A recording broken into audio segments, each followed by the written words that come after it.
Saan mang dako ng daigdig naroon ng bawat isa, mula po dito sa Pilipinas, ang inyong pong lingkod, mundo at karunungan ay buong pusong naghahangad na naway ang lahat ay makapamuhay ng ligtas, mapayapa at maunlad. Ngayon naman po mga kamundo ay aking babahagi sa inyo ang kasaysayan ng mga aswang dito sa Pilipinas, maging ang iba't ibang uri nito. Ngunit bago po natin simulan ng pagbabahagi, tayo po muna magpasalamat at magpasinaya sa kadakilanan pong may kapal na patuloy sa pagsaboy ng walang hanggang pag-ibig at kadakilanan pong may kapal sa buong sanlibutan.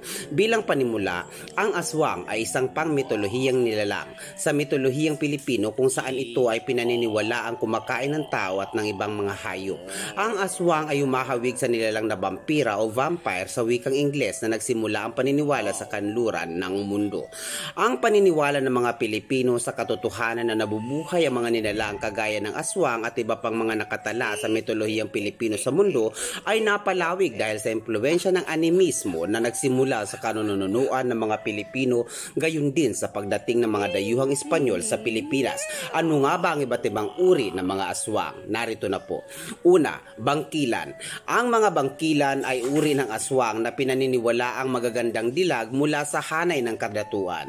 Sila ay may kakayanang mag-anyong aso, baboy, ibon at iba pang nilalang ng dilim. Higit silang nakakataas kaysa sa ibang uri ng aswang.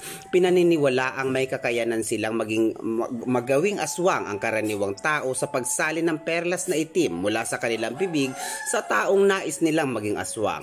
Kayang lumikha ng bangkilan ng karaniwang aswang o di kaya'y abwak o awok o di kaya'y tiktik sa pamamagitan ng paghalik sa tao. Kasabay nito at isasalin niya ang itim na perlas.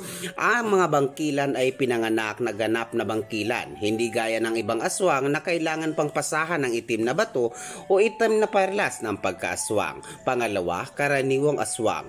Ang karaniwang aswang ay uri ng aswang na may anyo at wangis tao. Ang kaibahan ay sila ay kumakain ng laman loob at umiinom ng dugo ng tao. Mahina sila kapag umaga, ngunit kapag sumapit ang dilim, sila ay nagiging mabalasik. Makikilala lamang sila kapag tiningnan sila sa mata at ang refleksyon mo ay pabaliktad. Pangatlo, kiwig.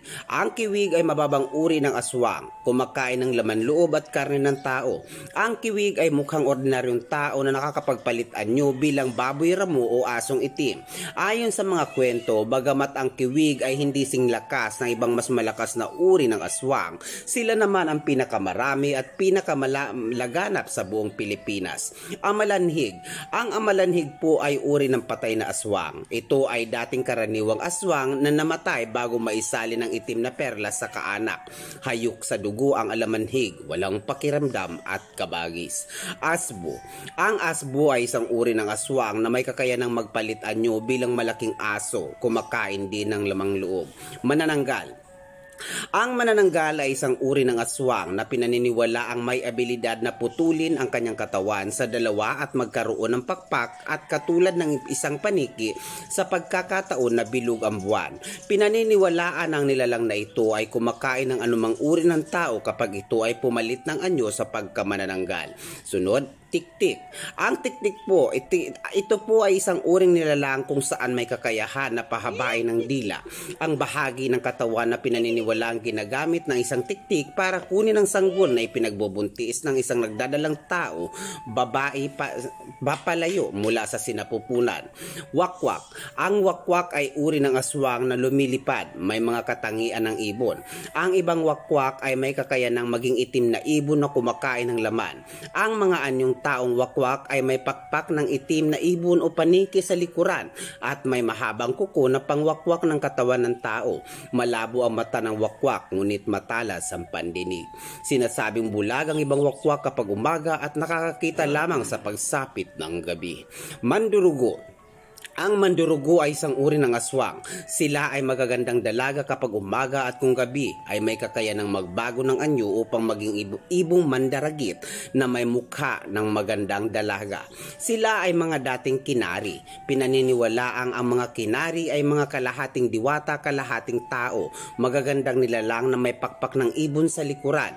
Kapag ang kinari ay umiibig sa tao, ito ay magsisilbi at magmamahal ng tapat sa tao. Ngunit kapag Kapag ang pag-ibig ng tao ay hindi dalisay, ang kinari ay magiging aswang na kung tawagin ay mandurugo.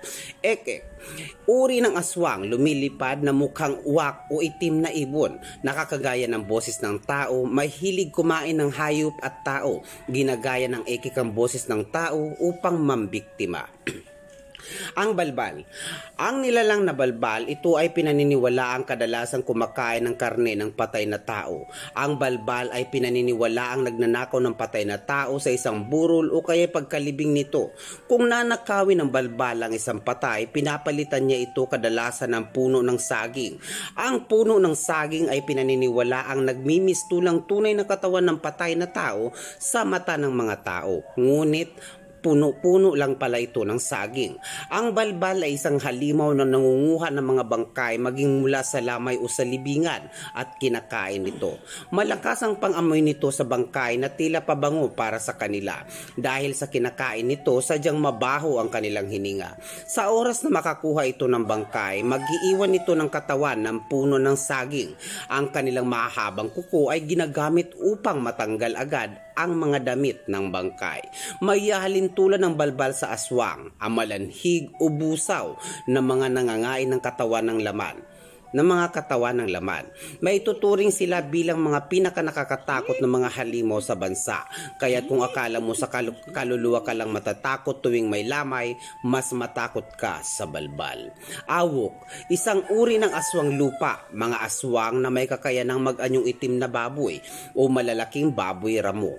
Abwak, isang uri ng aswang lupa, ang lalaking kakayanang magpalit anyo bilang bayawak, naguhukay sa ilalim ng lupa upang mag-abang ng mabibiktima. Ang babaeng abwak naman po ay may kakayanang magpalit anyo bilang uwak. Yawa.